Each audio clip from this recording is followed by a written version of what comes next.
Hello guys, ayan nagluluto ako ng gulaman ngayon. Nag-iisa lang ako dito sa bahay. Yan, naisipan ko magluto ng gulaman kasi New Year's Eve. Nagsusolo lang ako kaya naisipan ko magluto ako na kahit gulaman lang para may dessert. Yan.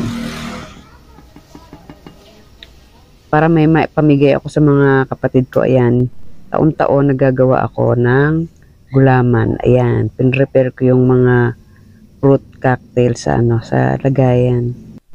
Yearly yan, nagluluto ako ng gulaman every New Year. Tapos ayan,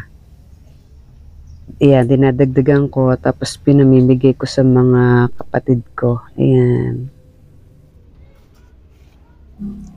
Ayan, pambigay din sa mga friends. Pag may bumisita, may pambigay ako.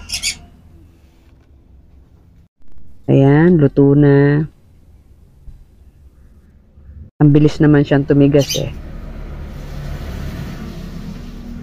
Ayan, pamimigay ko na yan sa mga kapatid ko.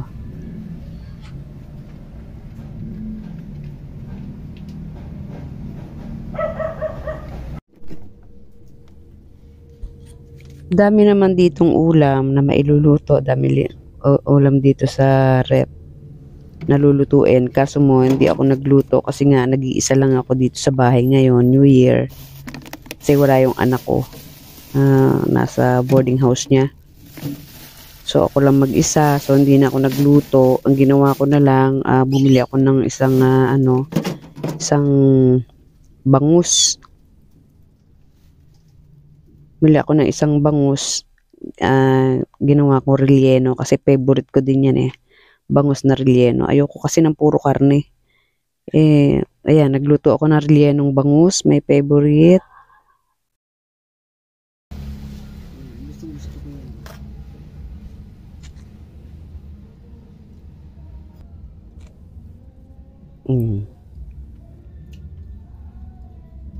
Gusto ko yan. Gusto ko talaga ang relleno eh.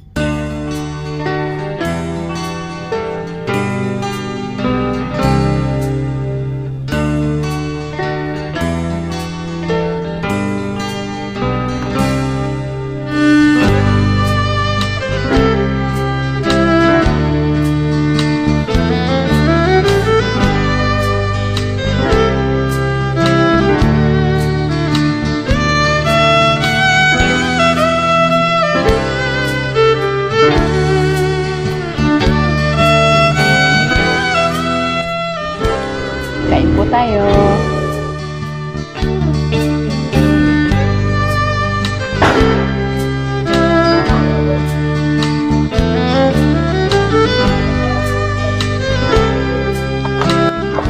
Ito po yung ulam ko. Rellenong bangus, my favorite. Gusto ko sa relleno. Ito. Ang taba. Taba yung bangus.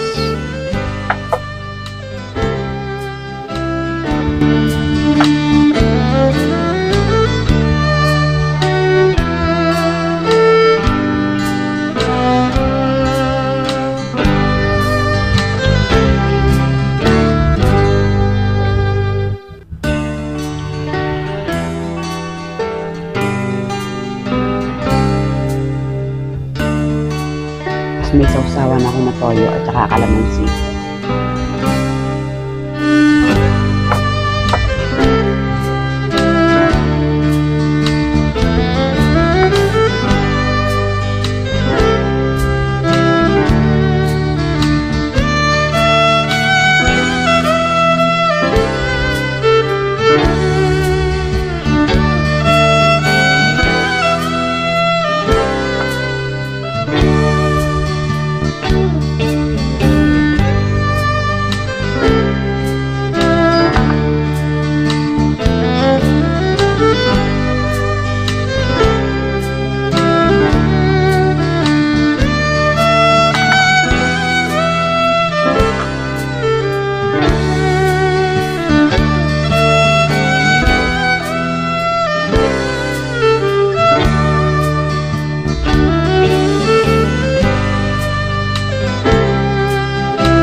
Happy New Year po sa lahat. God bless. Happy New Year.